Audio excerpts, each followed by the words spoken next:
सुबह के ठीक 11 बजे शहर के सबसे बड़े 5 सितारा होटल में एक बुजुर्ग साधारण कपड़े पहने धीरे धीरे होटल की ओर बढ़ रहे थे। उनका नाम था मोहन लाल। उनके हाथ में एक पुराना सा झोला था, लेकिन जैसे ही वह होटल के गेट पर पहुंचे, गार्ड के माथे पर तुरंत शिकन आ गई। गार्ड ने सामने आकर रास्ता रोकते हुए कहा, बाबा आप यहाँ कहाँ आ गए? क्या काम है आपका यहाँ? मोहन लाल ने हल्की मुस्कान के साथ कहा, बेटा मेरी यहाँ बुकिंग है, बस उसी के बारे में पूछना था। गार्ड ने हंसते हुए अपनी साथी से कहा, अरे देखो तो बाबा कह रहे हैं इनकी यहाँ बुकिंग है। गार्ड ने फिर मोहन लाल से कहा, बाबा देखो आपसे जरूर कोई गलती हुई है, शायद आपको किसी ने गलत पता दे दिया है, क्योंकि यह होटल बहुत ही लग्जरी है। बड़े बड़े बाबू लोग आते हैं यहाँ, कोई आम आदमी इसको अफोर्ड नहीं कर सकता। इतने में होटल की रिसेप्शनिस्ट प्रिया सक्सेना ने यह बातचीत सुन ली। उसने अपनी नजरें मोहन लाल पर डाली, सिर से पांव तक उन्हें देखा और होंठों पर हल्की मुस्कान तैर गई। वह मुस्कान स्वागत की नहीं बल्कि ताने और उपेक्षा की थी। प्रिया ने कहा, बाबा मुझे नहीं लगता कि आपकी कोई बुकिंग इस होटल में होगी, यह होटल बहुत महंगा है, शायद आप गलत जगह आ गए हैं। मोहन लाल ने उसी सहजता से जवाब दिया, बेटी एक बार चेक तो कर लो, शायद मेरी बुकिंग यही हो। प्रिया ने लापरवाही से कंधे उचकाए और कहा, ठीक है बाबा, इसमें समय लगेगा, आप वेटिंग एरिया में जाकर बैठ जाइए। मोहन लाल ने सिर हिलाया और धीरे धीरे वेटिंग एरिया की ओर बढ़े। लॉबी में मौजूद कई गेस्ट उन्हें अजीब नजरों से घूर रहे थे। किसी ने धीरे से कहा, लगता है मुफ्त का खाना खाने आया है। कोई और बोला, इसकी तो औकात भी नहीं है कि यहाँ का एक गिलास पानी भी खरीद सके। मोहन लाल ने यह सब सुन लिया, लेकिन वे चुप रहे। वह कोने में रखी एक कुर्सी पर बैठ गए, झोला जमीन पर रखा और दोनों हाथ छड़ी पर टिकाकर खामोश बैठे रहे। लॉबी का माहौल अजीब हो चुका था। लोग चाय और कॉफी की चुस्कियां लेते हुए उन्हीं की तरफ इशारा करके बातें बना रहे थे। किसी छोटे बच्चे ने अपनी मां से मासूमियत से पूछा, मम्मी ये बाबा यहाँ क्यों बैठे हैं? ये तो होटल वाले जैसे नहीं दिखते। मां बच्चे से बोली, बेटा सब किस्मत की मार है, जब किस्मत साथ ना दे तो हर किसी की सुननी पड़ती है। इसी बीच प्रिया फिर से वहां से गुजरी। उसने अपने साथी स्टाफ से कहा, पता नहीं मैनेजर साहब क्या कहेंगे, ऐसे लोगों को यहां बैठाना भी रिस्क है, होटल की इमेज खराब हो रही है। साथी ने हंसते हुए कहा, कोई बात नहीं, कुछ देर बाद यह खुद ही उठकर चला जाएगा। मोहन लाल यह सब सुन रहे थे, पर वह एक शब्द न कह सके। वह सिर्फ इंतजार कर रहे थे कि कोई उनकी बात सुने। 1 घंटे तक वह यूं ही बैठे रहे, कभी घड़ी देखते, कभी रिसेप्शन की तरफ नजर डालते। उन्हें उम्मीद थी कि कोई आएगा और कहेगा, हाँ बाबा आपकी बुकिंग है, लेकिन ऐसा नहीं हुआ। मोहन लाल ने धीरे से कुर्सी का सहारा लिया और खड़े हो गए। उन्होंने रिसेप्शन की तरफ देखा और कहा, बेटी अगर तुम व्यस्त हो तो अपने मैनेजर को बुला दो, मुझे उनसे भी कुछ जरूरी बात करनी है। प्रिया ने मन ही मन सोचा, अब इसे मैनेजर से भी मिलना है। फिर अनमने ढंग से फोन उठाया और होटल मैनेजर विक्रम सिंह को कॉल लगाया। उसने कहा, सर एक बुजुर्ग आपसे मिलना चाहते हैं। विक्रम ने दूर से मोहन लाल को देखा और फोन पर हंसते हुए कहा, क्या ये हमारे गेस्ट हैं या बस ऐसे ही चले आए हैं? मेरे पास अभी टाइम नहीं है, इन्हें बैठने दो, थोड़ी देर में खुद चले जाएंगे। प्रिया ने वही आदेश दोहराया और मोहन लाल को और थोड़ी देर बैठने का आदेश दिया। मोहन लाल ने गहरी सांस ली और फिर से उसी कोने की कुर्सी पर बैठ गए। सारी नजरों का बोझ उनके कंधों पर था, लेकिन उनकी आंखों में अब भी वही सब्र था, मानो कह रहे हो, सच को छिपाया जा सकता है पर रोका नहीं जा सकता। लॉबी में मोहन लाल अब भी बैठे थे। समय धीरे धीरे बीत रहा था, लेकिन उनके लिए हर मिनट किसी पहाड़ की तरह भारी हो रहा था। इसी बीच रिसेप्शनिस्ट प्रिया सक्सेना दोबारा उनके पास आई। उसने रूखी आवाज में कहा, बाबा आपको थोड़ा और इंतजार करना पड़ेगा, मैनेजर साहब अभी भी बिजी हैं। मोहन लाल ने मुस्कुराकर सिर हिलाया और बोले, ठीक है बेटी, मैं इंतजार कर लूंगा। उसी समय होटल का मैनेजर विक्रम सिंह अपने केबिन में बैठा हुआ किसी विदेशी क्लाइंट से फोन पर बातें कर रहा था। उसके चेहरे पर घमंड साफ झलक रहा था। फोन रखते ही रिसेप्शन से प्रिया का दोबारा कॉल आया। प्रिया ने कहा, सर वो बुजुर्ग अब भी लॉबी में बैठे हैं, आप एक बार उनसे मिल लीजिए। विक्रम ने हंसते हुए कहा, बैठा रहने दो, थोड़ी देर में थक जाएगा और खुद चला जाएगा, मेरे पास ऐसे फालतू लोगों के लिए वक्त नहीं है। तभी वहां एक छोटा कर्मचारी आया, नाम था सूरज वर्मा। वह होटल का बेल बॉय था। उसने मोहन लाल को देखा। लॉबी में सब उनका मजाक उड़ा रहे थे, लेकिन सूरज की आंखों में उनके लिए सम्मान था। वह धीरे से पास आकर बोला, बाबा आप कब से बैठे हैं? क्या किसी ने आपकी मदद नहीं की? मोहनलाल ने मुस्कुराकर उसकी ओर देखा और कहा, बेटा मैं मैनेजर से मिलना चाहता हूं, पर लगता है वह व्यस्त हैं। सूरज का चेहरा कस गया। वह बोला, बाबा आप चिंता मत करो, मैं अभी उनसे बात करता हूं। मोहनलाल ने सिर हिलाया। तुम्हारा बहुत धन्यवाद, भगवान तुम्हें सुखी रखे। सूरज तेज कदमों से मैनेजर के केबिन की ओर गया। दरवाजे पर पहुंचते ही उसने नॉक किया और अंदर चला गया। विक्रम सिंह ने इशारे से पूछा, क्या बात है? सूरज ने आदर से कहा, सर लॉबी में एक बुजुर्ग बैठे हैं, वह आपसे मिलना चाहते हैं। विक्रम ने भौहें चढ़ाई और ठंडी आवाज में बोला, सूरज तुम्हें कितनी बार कहा है कि फालतू लोगों से दूर रहो, वह कोई गेस्ट नहीं है, शायद भूला भटका कोई आया है।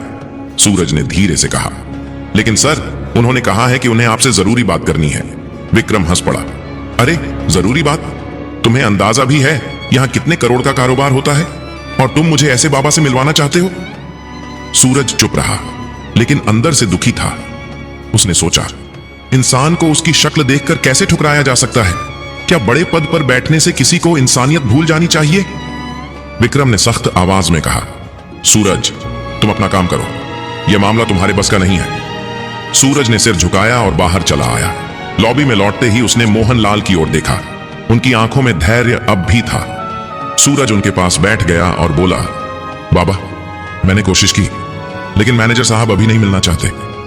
मोहनलाल ने मुस्कुराकर उसके कंधे पर हाथ रखा और बोले, कोई बात नहीं बेटा, तुमने कोशिश की, यही मेरे लिए काफी है। सूरज की आंखें भर आईं। उसे महसूस हुआ कि यह बुजुर्ग कोई आम इंसान नहीं है। उनकी सादगी में एक अजीब सी ताकत छिपी थी। लॉबी का माहौल अब और भी भारी हो चुका था। लोगों के ताने और ठहाके, मोहनलाल की खामोशी और सूरज की बेचैनी सब मिलकर एक अजीब तस्वीर बना रहे थे। करीब 1 घंटा बीत चुका था। मोहनलाल अब भी उसी कुर्सी पर बैठे थे। उन्होंने धीरे से आंखें बंद की और सोचा, धैर्य रखना ही असली ताकत है। लेकिन अब समय आ गया है कि सच्चाई सामने आए। होटल की घड़ी ने 12:30 बजाए। मोहनलाल अब और चुपचाप बैठ नहीं पाए। उन्होंने धीरे से अपनी छड़ी उठाई, झोला कंधे पर टांगा और रिसेप्शन की तरफ बढ़ गए। लॉबी में बैठे कई लोगों ने फिर से ताने कसे, देखो देखो बाबा अब मैनेजर से लड़ने जा रहे हैं। रिसेप्शन पर खड़ी प्रिया सक्सेना ने उन्हें आते देखा। उसने झुंझुलाकर कहा, बाबा आपको कहा था ना, इंतजार कीजिए, मैनेजर अब भी बिजी हैं। मोहनलाल ने उसकी ओर देखा और नरम आवाज में बोले, बेटी बहुत इंतजार कर लिया, अब मैं खुद ही उनसे बात कर लूंगा। इतना कहकर मोहनलाल सीधा मैनेजर विक्रम सिंह के केबिन की ओर बढ़े। लॉबी में खामोशी छा गई। सबकी नजरें उसी तरफ टिक गई। हर कोई देखना चाहता था कि आगे क्या होने वाला है। जैसे ही मोहनलाल ने केबिन का दरवाजा खोला, विक्रम अपनी घूमने वाली कुर्सी पर अकड़ के साथ बैठा था। उसने भौहें चढ़ाते हुए कहा, हाँ बाबा बताइए, इतना शोर क्यों मचा रखा है, क्या काम है आपको? मोहनलाल ने धीरे से झोला खोला और उसके अंदर से एक लिफाफा निकाला। उसे आगे बढ़ाते हुए बोले, ये मेरी बुकिंग और होटल से जुड़ी कुछ डिटेल है, कृपया एक बार देख लीजिए।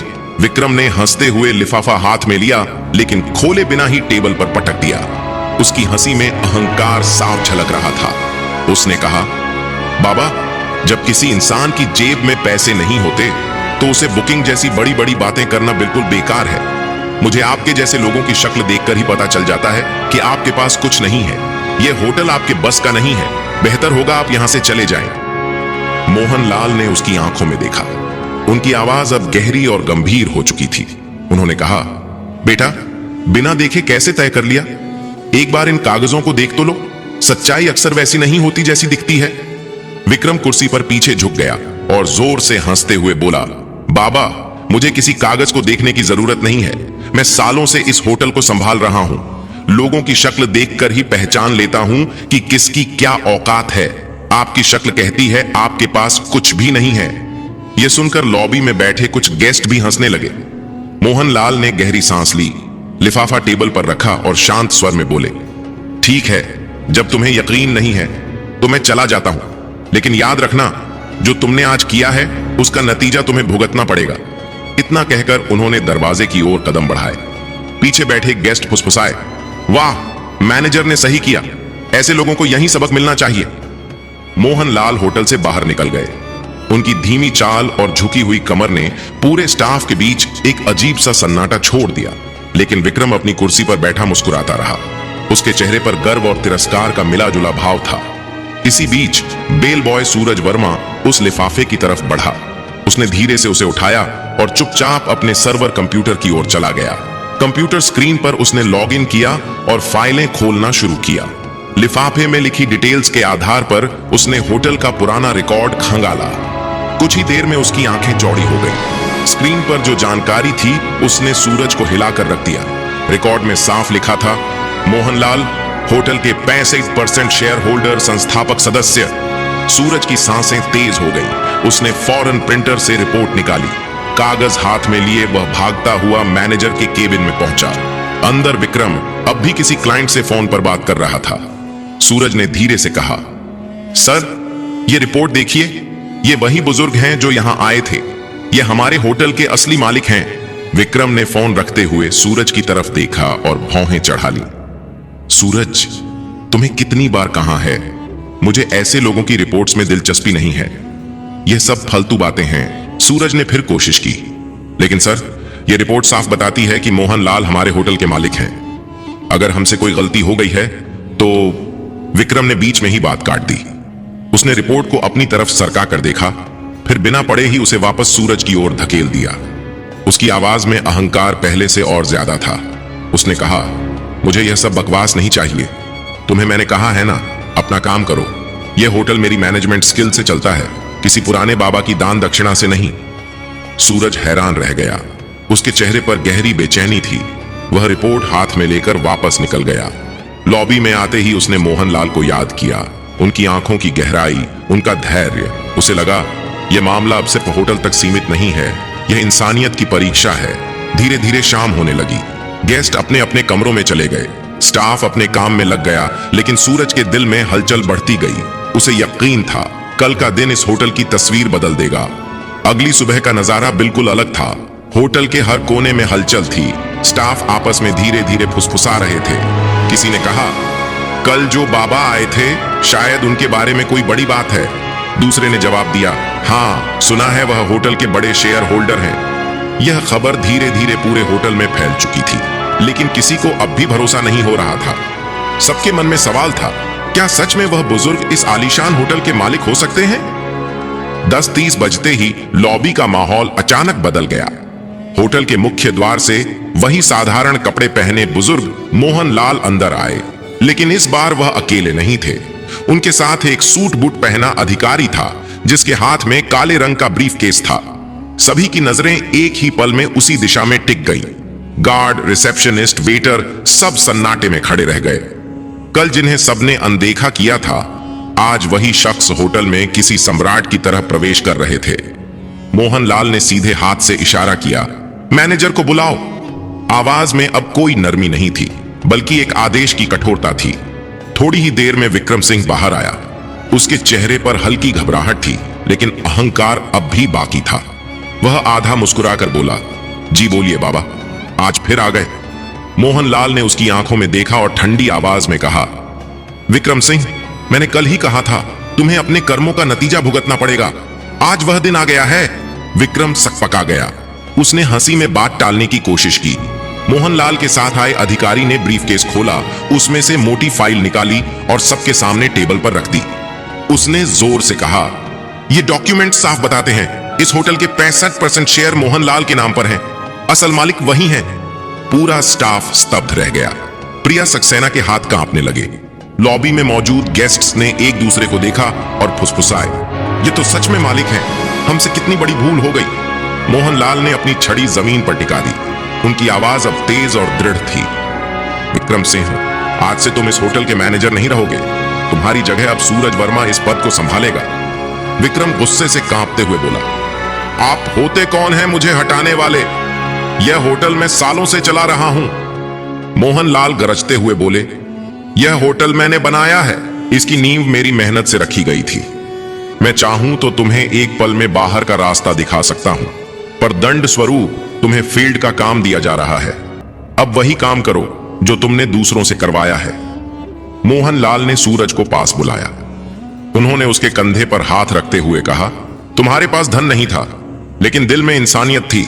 यही असली काबिलियत है, इसलिए तुम इस पद के हकदार हो। सूरज की आंखों से आंसू बह निकले। वह भावुक होकर बोला, साहब, मैंने तो बस इंसानियत निभाई थी। मोहनलाल मुस्कुराए। यही सबसे बड़ी योग्यता है बेटा। फिर उन्होंने रिसेप्शनिस्ट प्रिया सक्सेना की ओर देखा। उनकी नजर इतनी कठोर थी कि प्रिया कांप गई। मोहनलाल बोले, प्रिया, तुम्हारी यह गलती पहली है, इसलिए तुम्हें माफ कर रहा हूं। लेकिन याद रखना, इस होटल में कभी किसी को उसके कपड़ों से मत आंकना। हर इंसान की इज्जत बराबर है। प्रिया ने हाथ जोड़ लिए और रोते हुए कहा, मुझे माफ कर दीजिए, आगे से ऐसा कभी नहीं होगा। मोहनलाल ने चारों तरफ देखा और ऊंची आवाज में कहा, सुन लो सब लोग, यह होटल सिर्फ अमीरों का नहीं है। यहां इंसानियत ही असली पहचान होगी। जो भी अमीर गरीब का फर्क करेगा वह इस जगह पर रहने लायक नहीं होगा। लॉबी में मौजूद गेस्ट्स ने जोरदार तालियां बजाई। हर कोई मोहनलाल को सम्मान की नजरों से देख रहा था। जो कल तक उन्हें तुच्छ समझ रहे थे, आज वही उनके आगे झुक गए। मोहनलाल ने अंत में कहा, असली अमीरी पैसे में नहीं, सोच में होती है। अगर सोच बड़ी हो तो इंसान खुद ही बड़ा बन जाता है। इतना कहकर वह अधिकारी के साथ होटल से बाहर निकल गए। पीछे खड़े स्टाफ और गेस्ट्स देर तक उनकी ओर देखते रहे और मन ही मन सोचते रहे, मालिक ऐसा होना चाहिए जो दूसरों को उनकी इंसानियत से पहचाने, ना कि उनके कपड़ों से। उस दिन के बाद होटल का माहौल पूरी तरह बदल गया। स्टाफ अब हर गेस्ट के साथ सम्मान से पेश आता। लोग कहते, मोहनलाल ने सिर्फ होटल नहीं बनाया, बल्कि इंसानियत की नींव भी रखी। तो दोस्तों, आज के लिए इतनी ही। तो कैसी लगी आपको ये कहानी? तो दोस्तों, इस वीडियो से आपको क्या सीखने को मिला? अपनी राय कमेंट सेक्शन में जरूर दें। यार, तुम लोग चैनल को सब्सक्राइब ही नहीं करते हो। जाओ जाओ, चैनल को सब्सक्राइब करते हुए जाओ।